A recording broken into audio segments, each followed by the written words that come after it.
As this Kyrgyz wedding draws to a close, Zarina, the bride, bids her parents a tearful goodbye. She won't see them for over a week. After the ceremony, the bride will be taken to her new husband's house and kept in a room for 7 days. The young wife will have to spend all that time with her husband so she can get to know him. She's never even kissed him, embraced him, or held his hand before.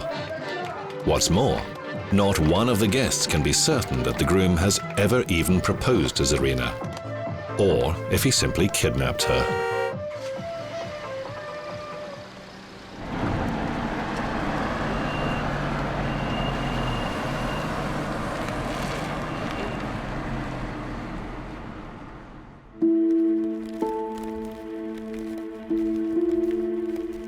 Venera Kasimilyeva was also a bride once. However, there was no white dress or limousine at her wedding. Venera lived with her husband for only a week. Then she ran away to hang herself.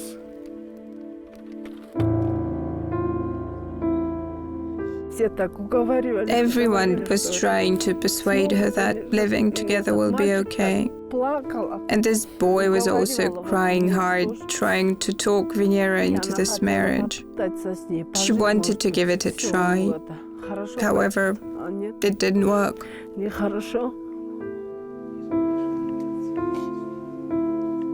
The story shocked Venera's fellow students at the state university in Isykyl,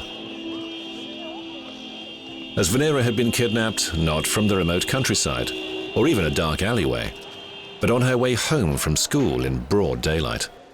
A car stopped on the university campus. 3 strangers jumped out, grabbed Venera, and took her to a nearby village. One of the kidnappers then said, "Now you will be my wife." She called me every day after she'd been kidnapped. Even though she was a strong girl, she was crying all the time.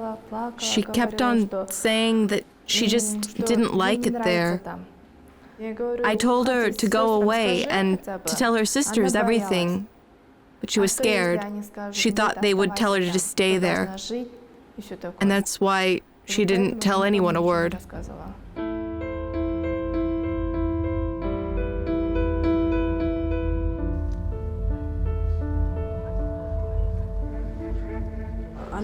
She was the monitor of the group. I would never think that such a strong person could do this kind of thing to herself.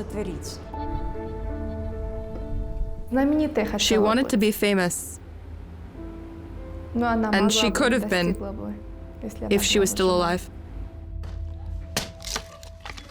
Venera's relatives are preparing borsok, fried bread traditionally made for weddings and funeral ceremonies.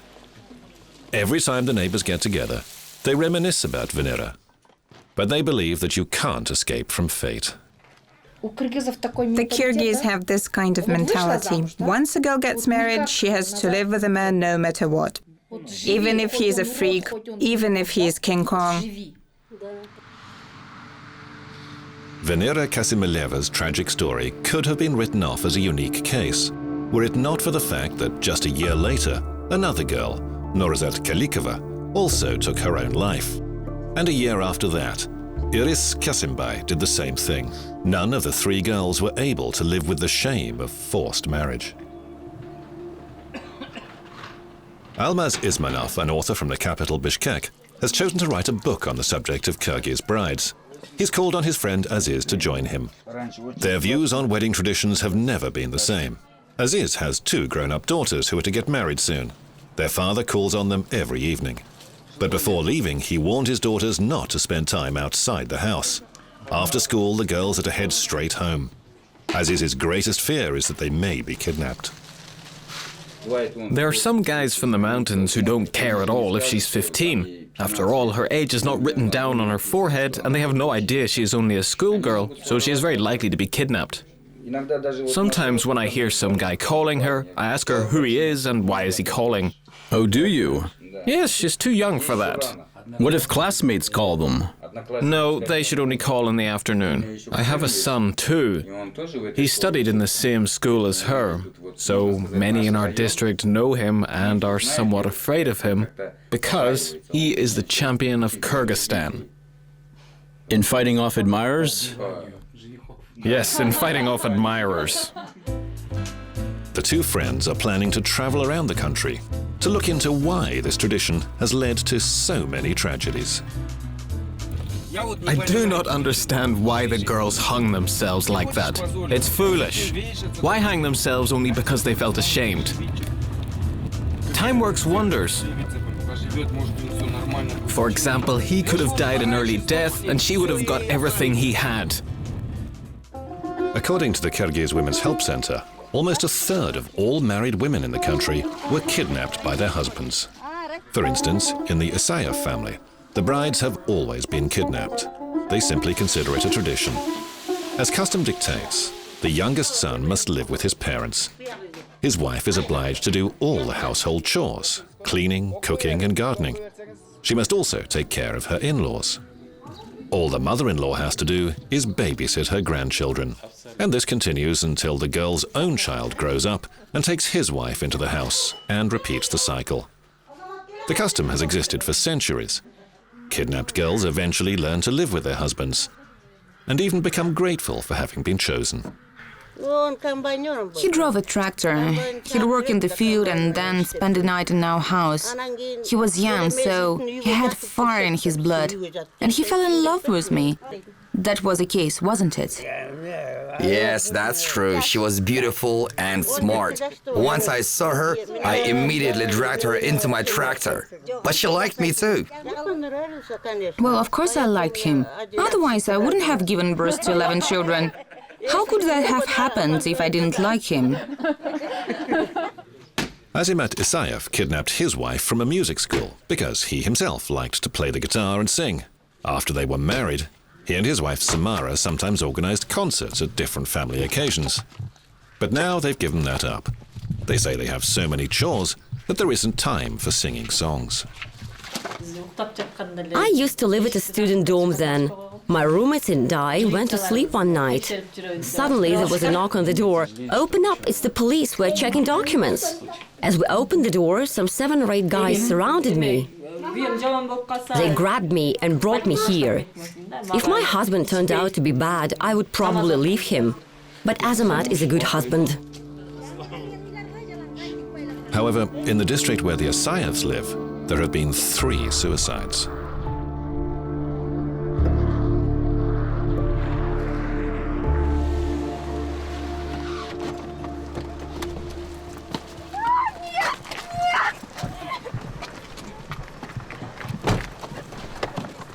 These students regularly put on theatrical productions.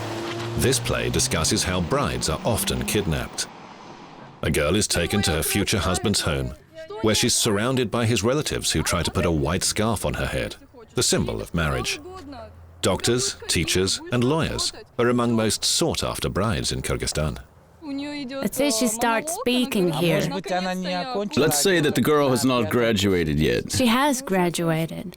Let's say she is in her final year. She won't be allowed to work afterwards. If she has not graduated yet, the story becomes even sadder, because she has studied for 4 years for nothing. According to the Kyrgyz Women's Help Center, every year sees around 16,000 brides kidnapped. That means that every 40 minutes, another girl is abducted. However, the kidnappers themselves are rarely taken to court to answer for their crimes. 596. That's how many reports the police received in 2009 concerning the theft of private property. But the crime of kidnapping a woman? Just 1. Girls in Kyrgyzstan can't abandon their unloved husbands. They fear not only the condemnation of their neighbors, but also being cursed. A husband's grandmother may lie on the floor and ask, "Are you ready to defy old age?" It's believed that if a girl dares do so, she'll be miserable all of her life.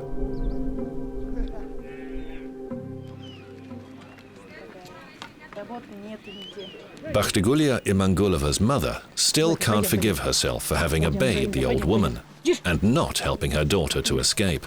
She and her parents felt too intimidated by tradition.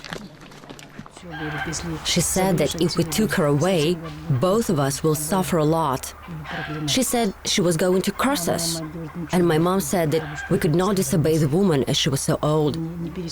She told us not to step over her. And we left. And so the girl stayed. A week later, she slashed her own wrists and tried to overdose. Doctors managed to save her life, but the experience left Bakhtigulia disabled. At the age of 38, she still lives with her mother. I don't have children. I even don't have a husband. But I want to have children and a husband. Munara Baknazarova from the Open Line Foundation has come to visit. The organization looks into bride kidnapping across the country, including old cases. The practice has always been an issue, but has never been discussed openly. Were you simply afraid that you wouldn't be accepted at home? And then they would talk about me if I left. Is that somehow a fate worse than death? Of course. Seriously? At that time, yes, it was even scarier. I didn't want people to talk about me, saying that, well, I'd been kidnapped, but that I didn't want to live with the man who kidnapped me.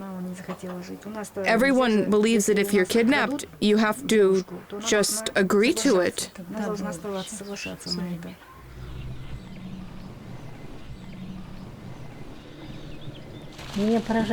I can't help wondering why they value themselves so poorly.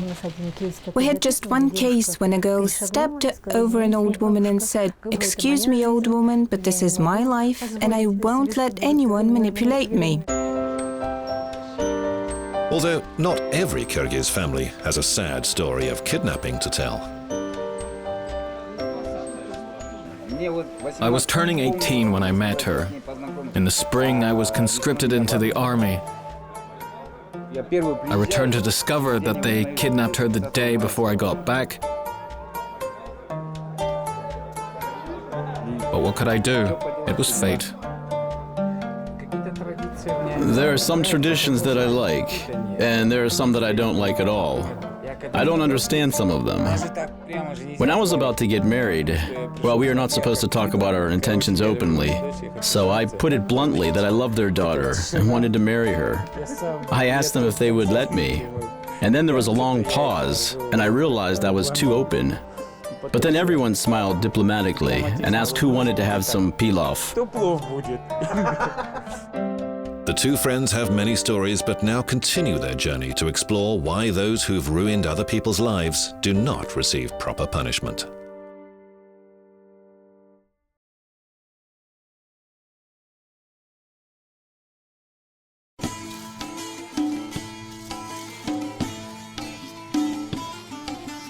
In a country with a weak economy, people often rely on farming for survival.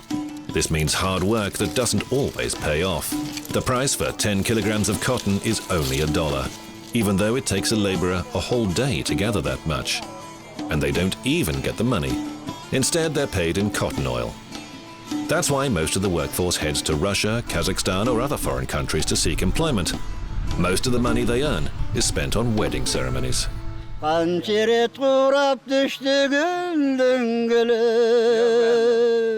Kalgan bemal günlerden daldasını da kız candap jirgün gezim geçer. A Kyrgyz wedding brings together around 1,000 people on average. Guests arrive throughout the day. The closest relatives even begin sending their messages a couple of days before the actual ceremony. Hosts have a hard time wining and dining the guests. Traditionally, after the wedding ceremony, they're given delicacies to take home. A single Kyrgyz wedding ceremony requires about 15 lambs, 2 horses, 40 kilos of pilaf, and at least 1,000 traditional flatbread loaves. There are 2 butchers here, and they know specifically what parts should be served to whom. This is Mamat, and he is taking care of the pilaf. Kachibek Selyev spent a whole year in Russia sweeping the streets to save money for his son's wedding. He paid the bride's relatives the equivalent of some $2,500. He also paid for gifts and other treats. The bridegroom, Bekbalat Salayev, followed in his father's footsteps by working as a taxi driver in the Russian city of Novosibirsk. There he earned much more money than he could ever have earned in his native village. There are hardly any job opportunities for young people in Kyrgyzstan. Bekbalat could afford to rent a limousine with the money he earned in Russia, the country where he met his future wife. We fell for each other after only a couple of dates. The bridegroom's friends like to tease him by calling his bride a hockey player, a reference to her work as a cleaner in a car showroom, where they say her mop was like a hockey stick. He and his friends forced their way into the bride's house and broke the lock on her door. The elders disapproved, insisting that the kidnap tradition had not been upheld. This is our grandfather. He sits here sipping tea and does nothing. He's like a saintly elder. One of the most revered traditions is that of presenting gifts at a wedding ceremony. Each guest is supposed to bring a traditional hat for the man and a scarf for the lady, and so not one of the gifts can be put to any practical use. There are no irons, kettles, or vacuum cleaners. Nothing but 1,000 hats and scarves. We are going to keep all that in a chest. When we are invited to a wedding, we in turn will tuck away the gifts presented to us. People know that when they are invited to a wedding, they will take the gifts out of the chest and give them to the newlyweds. We don't need those things at all, but presenting gifts is a tradition, something we can't do without. Wedding traditions in Kyrgyzstan are more like a transaction than a love match. A bride price can be as high as $4,000, making abduction a much cheaper alternative. If you abduct a bride, you don't pay much, but paying bride price is a different story. Then it's an all-out bargain. If you want to throw a plush wedding, you'll have to lay out more than $3,000, but in the event of abduction, the cost comes down to about $1,500. The Nokat district authorities are conducting an experiment to curb abductions. They plan to limit the amount that can be spent on wedding ceremonies. The bride price in Nokat is now set at $1,000. 5 slaughtered lambs are the limit for any wedding, and no horses are allowed to be killed for the occasion, though there are no penalties for offenders. I firmly believe that people shouldn't go to the registry office in Jeeps or Hummers. An ordinary Mercedes or a simpler car will do. Predictably, not all the old-timers share my view. But then, some of them were comfortable in the situation that existed until now. They would drop in on a wedding, grab a kilo of meat and 4 or 5 loaves, and go back home. So I told them they could eat as much as they liked on such occasions, but I asked them not to take any food away. Common folk see me as a reformer, but some elders and wealthy people regard me as a nasty miser. Human rights campaigners have tried to fight kidnapping by referring to this criminal code. The penalty for kidnap can be up to 15 years, but Kyrgyz law protects property more strongly than a woman's freedom. It's a conflict of legal terms. People representing law enforcement bodies have even addressed roundtable discussions to say that this article should be excluded from the criminal code, and offenders should be charged under the kidnapping article. But usually the men there disagree with this. As a rule, brides are captured, or shall I say stolen, by several young men, sometimes friends of the groom, family members, and even worse, clerics. They are respected people. Even they make it clear that bride kidnapping conflicts with the Islamic law. The captors' relatives and friends go unpunished, and so they feel free to abduct another young woman. Young girls who run away find themselves in a more difficult situation. The fact is that if a young woman spends even one night in someone else's house, she's considered tainted and will never be able to marry. Kizbarak Adkarimova and her baby have been staying at a crisis center for 10 months. She has nowhere else to go. Her parents refuse to allow her back into their home. Campaigners at the Open Line movement make short films on the subject. In this film, our hero is a little girl whose parents were always by her side to help her. We say in the video that when she grows up, she's abducted but decides to flee the abductor's house. Her parents are in two minds about her decision. What will neighbors say if they allow her to come back? We want to know why they refuse to allow their daughter to come home. That's how we're trying to bring down stereotypes. We want to persuade the young woman's parents to give their daughter a chance to make her own decision.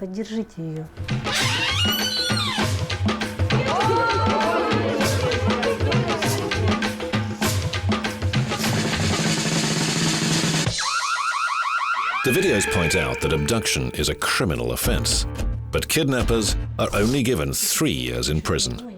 By contrast, people who steal livestock are put behind bars for 11 years. A member of parliament even came out and said, "At least you can eat a cow." You get 11 years for cattle rustling. It's a complete and utter farce. Are we worth less than sheep? Mind you, they voted in favor of legislation against stealing sheep in the first reading.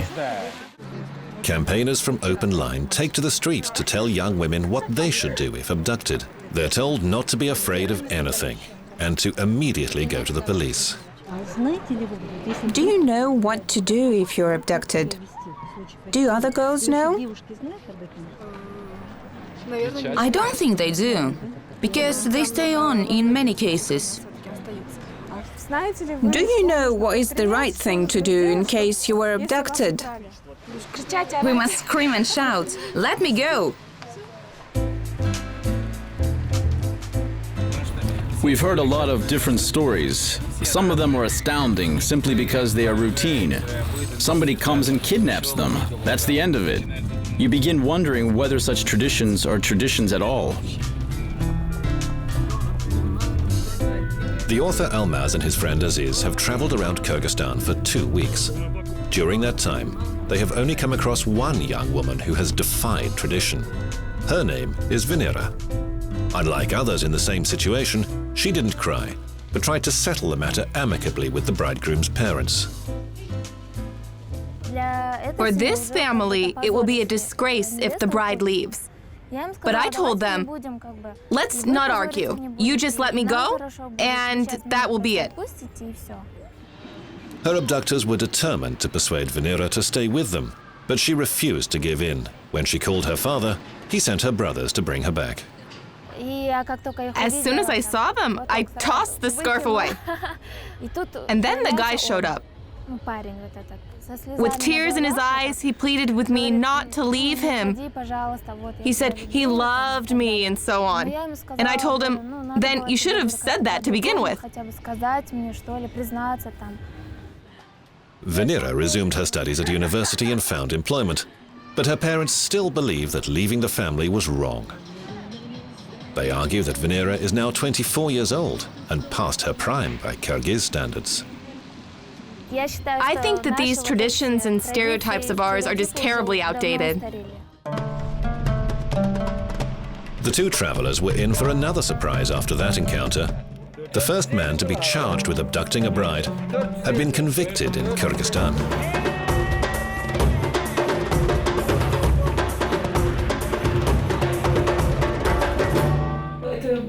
It's a great victory. He was sentenced to 6 years in a medium security prison colony. We hadn't expected anything like that would ever happen because Article 155 of the Criminal Code is too liberal.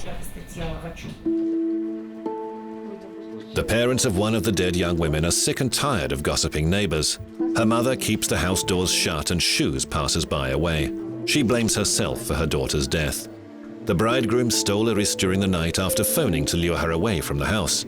He took her to his village, where she was raped. She was taken by force. She didn't understand what was going on. She was the youngest daughter, and she was a virgin. It still pains me, here, in my heart. When we came to take our daughter away, she refused to go, saying she was too ashamed to face other people. I felt she was in very low spirits, but thought things might yet work out somehow. So we left. Iris was persuaded to flee by her sister. After returning home, Iris talked with her mother throughout the night. She spoke of her plans, saying she wanted to go to Bishkek, but in the morning, she hanged herself in a shed. The criminal was convicted on 3 counts: abduction, rape, and forced suicide. But people in his native village feel justice was not done. They say the girl died after being separated from the man she loved. Almaz Ismanov would like to know what the bridegroom thinks about it all, but so far he's not been allowed to see him. The kidnapper has launched an appeal, and the chances are he may be set free. The final chapter in Almaz's book is yet to be written.